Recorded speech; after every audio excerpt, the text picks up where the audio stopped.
Assalamualaikum warahmatullahi wabarakatuh. Perkenalkan, nama saya Ardana Semana Nugra dari kelas 2C dengan NPM 20106310800073.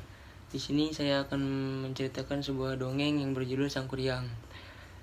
Diceritakan pada zaman dahulu hidupnya seorang mama bernama Dayang Sumbi yang tinggal bersama anaknya bernama Sang Kuryang. Keduanya tinggal di sebuah desa bersama dengan seekor anjing kesayangan mereka, yaitu Tumang. Sebelum hidup bersama keduanya, Dayang Sumbi menikah dengan titisan dewa yang telah dikutuk menjadi hewan dan dibuang ke bumi. Tanpa mereka sadari, sebenarnya mereka hidup bertiga bersama suami Dayang Sumbi dan papa dari Sang Kuryang yang berubah menjadi anjing kutukan tadi. Setelah melewati masa bersama anaknya, Sang Kuryang pun tumbuh menjadi pemuda yang dengan paras memesona serta tubuh yang gagah dan kuat. Sang Kuryang tumbuh menjadi anak pemberani yang senang berburu. Ia pun selalu ditemani si Tumang yang merupakan titisan anjing dari papa kandungnya sendiri. Pada suatu hari, Dayang Sumbi meminta Sang Kuryang untuk mencarikan Kijang karena sang mama menghendaki memakan hati Kijang saat itu. Sang Kuryang dengan ditemani si Tumang berburu ke hutan untuk mendapatkan Kijang sesuai keinginan Dayang Sumbi. Saat di hutan, Sang Kuryang melihat seekor Kijang tengah merumput di balik semak belukar. Sang Kuryang pun memerintahkan Tumang untuk mengejar Kijang tersebut. Namun ada hal aneh yang terjadi pada anjing piaranya itu. Si Tumang yang biasanya menurut kini menolak perintah Sang Kuryang untuk mengejar Kijang tadi. Sang Kuryang pun marah dan mengatakan, "Jika engkau tidak menuruti perintahku, pasti aku akan membunuhmu." Ancamnya tersebut tidak dipedulikan oleh si Tumang yang membuat Sang Kuryang semakin kesal dan marah. Sang Kuryang pun akhirnya membunuh Tumang dan mengambil hati anjing itu untuk diberikan kepada Dayang Sumbi sebagai pengganti anjing Kijang yang tak berhasil ia dapatkan. Tanpa disadari, Dayang Sumbi ternyata hati yang diberikan adalah hati suaminya yang telah dibunuh oleh anak mereka sendiri. Dayang Sumbi baru mengetahui setelah memasak dan memakan hati itu.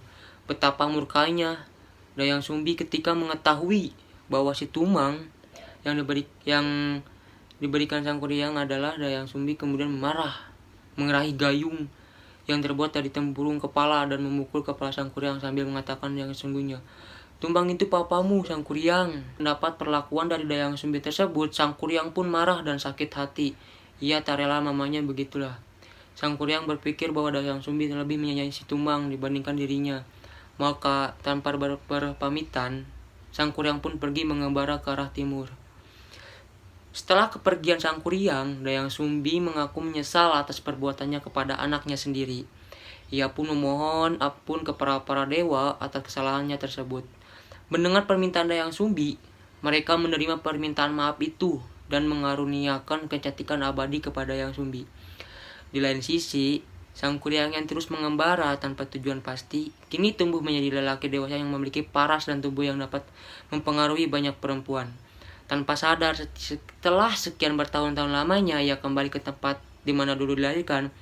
Sang Kuryang berhenti ke salah satu pondok untuk meminta air minum kepada pemilik pondok tersebut.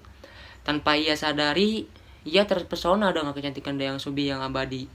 Ia mengetahui bahwa perempuan yang ia temui adalah ibu kandungnya sendiri.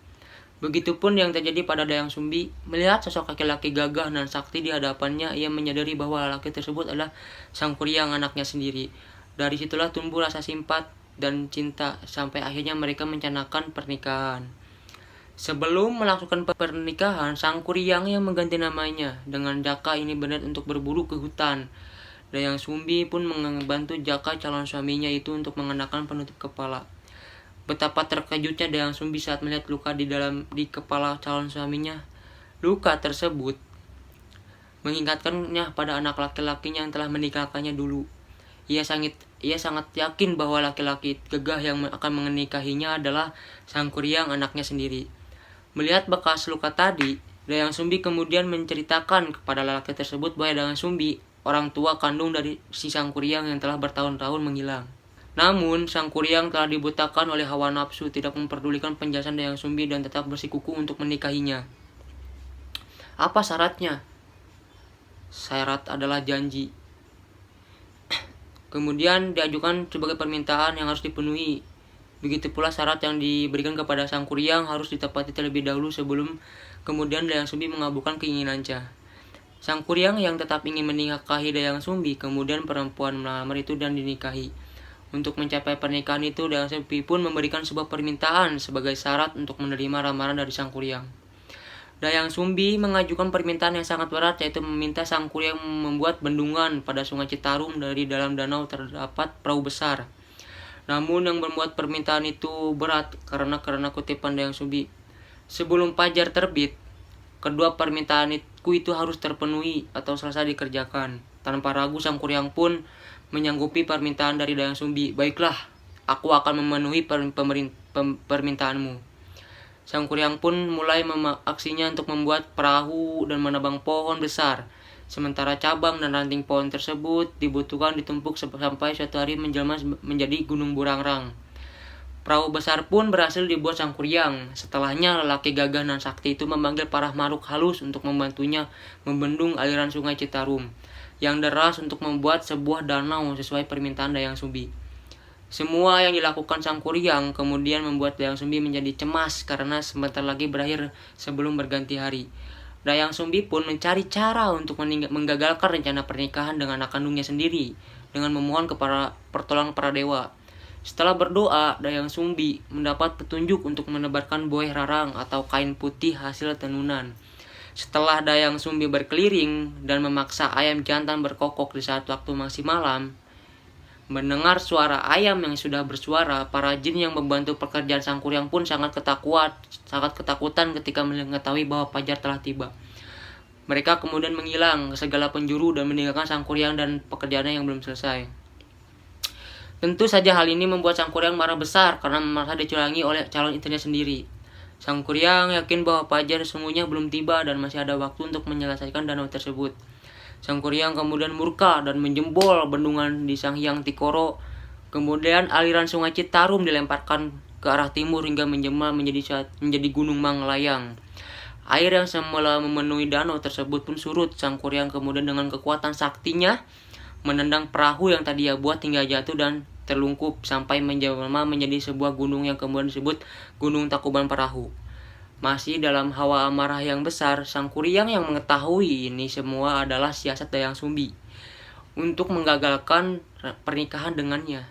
Kemarahan yang terus meluap kemudian membuat Sang Kuryang mengejar Dayang Sumbi yang merasa ketakutan hingga menghilang di bukit. Selain perahu yang menjadi Gunung Tangkuban Perahu, bukit yang menjadi tempat menghilangnya Dayang Sumbi pun ikut menjelma menjadi Gunung Putri.